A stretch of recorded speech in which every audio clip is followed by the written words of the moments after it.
Hello from the Daily Dad, and we are here at the Mandalay Bay in Las Vegas. And I am standing where Restaurant Row ends and where the convention center begins. You know, one of the nice things about this hotel is the variety of celebrity-helmed restaurants just at this property alone. But I feel that there is one pretty good restaurant here that kind of gets overlooked. It's the Mexican restaurant called Border Grill. They certainly deserve more love, and that's why in this video we're going to pay them a visit for dinner. I think part of the reason why Border Grill doesn't get as much love as it deserves is because they are not part of the main restaurant concourse. You'll have to walk 1,000 steps past the Starbucks, past the convention hall, and in the direction of the Shark Reef Aquarium before you come upon Border Grill. There are just so many other tempting options on Restaurant Row that you may not even get past strip steak. Now, this restaurant's claim to fame is their weekend brunch. I always come here for brunch whenever I'm in town on the weekend, and yes, I would consider this brunch spot a destination spot. So worth a trip, regardless of wherever you might be staying on the strip. The brunch items are plentiful and super yummy, and the sunny views overlooking the Mandalay Bay pool complex really give this a tropical feel that belies the fact that we're in the middle of the desert. But what about their dinner experience? Well, come walk with me and follow me in for some really good Mexican cuisine north of the border, because today on the Daily Dad, we're going to review Border Grill.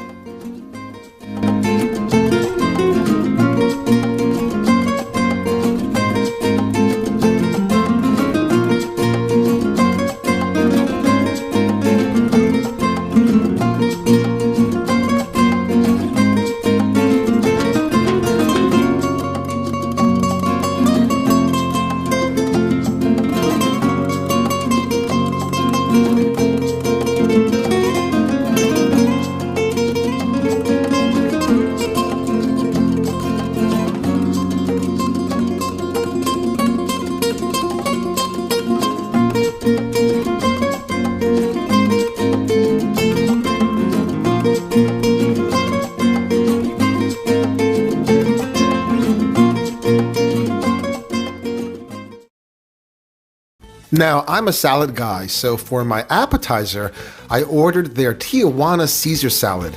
But is this actually a Tijuana Caesar salad? I'll come back to that in a moment. First, though, let me just say that the salad was crisp, and it's certainly large enough to share between two diners.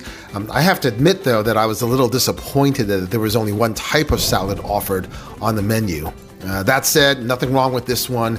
It's sprinkled with cojita cheese as well as some lemon zest, although I must admit that I would have preferred a more generous portion of dressing. In Vegas, even entrees and salads can be showstoppers. So let me point out something to Border Grill and to even curious diners by sharing a little bit of Tijuana Caesar salad history. About 100 years ago, an Italian immigrant who was also a restaurateur opened a restaurant in Tijuana, and his name was Cesar Cardini. The food was good, and word of his restaurant quickly spread across the border into California. Also, this was during the Prohibition era, when alcohol was illegal in the US, but legal in Mexico. So eager diners came to this place for the food and for the booze, and business ramped up incredibly fast to the point where he started to make his homemade Caesar salad on the restaurant floor. It was something of a show, as Cesar Cardini would just make batches of his salad in a large bowl in the dining room and then would serve portions out immediately instead of taking the time out to plate individual servings back in the kitchen so that he could keep up with the demand.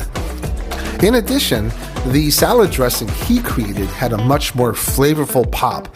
He included salt, pepper, Parmesan cheese, oil, vinegar, Worcestershire, and egg yolk. And in future iterations, bacon and anchovies were added to give it an additional briny burst of flavor. Indeed, the true Tijuana Caesar salad, which did not come with croutons or lemon zest, was a great opening act to an even more exciting main course to come. But the Tijuana in this salad, sadly, has faded away like Vegas showgirls and volcanoes on the Strip. Anyway, it is on to the main course, and following my own advice to always try something new, I ordered something called the seafood molcajete. What is it? Well, you might order curry from a Thai restaurant, and you might order cioppino from an Italian restaurant. This is kind of the Mexican equivalent. It's served in a stone bowl, kind of like the stone bowls you see being used at a Mexican restaurant when the waiter is making tableside guacamole, or similar to the heated stone bowl you get when you order bibimbap from a Korean restaurant. And this is a showstopper of a dish if I've ever seen one. The dish is actually a very hearty stew filled with lots of seafood and a spicy tomato broth. Big strips of fish, large plump shrimp, scallops, clams, and mussels. The broth is accentuated here with something that I've never tried before or seen on any menu, which is grilled cactus. Now, you don't have to worry about biting into a cactus needle. And I'd say that the taste of cactus reminded me of stewed green peppers, so I liked it. In fact, this is the kind of culinary experience that really awakens your taste buds. By the way, remember when I said that the Caesar salad could feed two?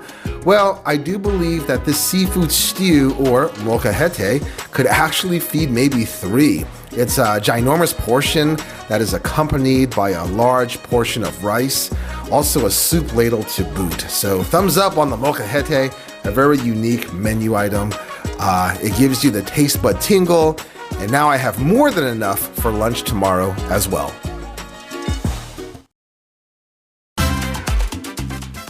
It's time for some dessert, and continuing on with words I've never seen before, I ordered the capirotada, which is Mexican bread pudding. As with every other dish that came before it, this dessert is also big enough to share, and just a quick warning here, it's also very sweet, like dialed up to 11 sweet. There's caramel drizzle, a rich bread pudding base, and also vanilla ice cream. This is really that kind of dessert where you could eat just a spoonful or two and then decide you've had enough. So unless you can share this with three other folks, I'd probably forego this selection. It was too big and too sweet for this solo traveler, and I'd probably give this dessert another name, which I'll let you translate using Google Translate.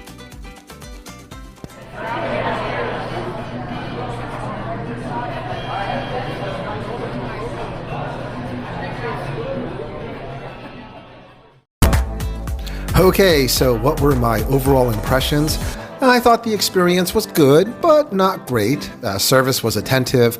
I liked the ambiance. I came here on a Tuesday night, and the operation was running smoothly. Value was good, and of course, the portions were generous. But the dinner as a whole was a bit uneven. I need to flag Border Grill for false advertising for listing their one and only salad option as a Tijuana Caesar salad. But I should also be bolder next time and try one of their ceviches. Meanwhile, the dessert was overkill, and I actually would bet that Willy Wonka himself would even find it too sugary. But I did very much like the seafood molcajete. It was unique and tasty. For me, that's what Vegas dining is all about. So again, good, but not great this time around, and thus 2.5 stars out of 4 for Border Grill at dinner time.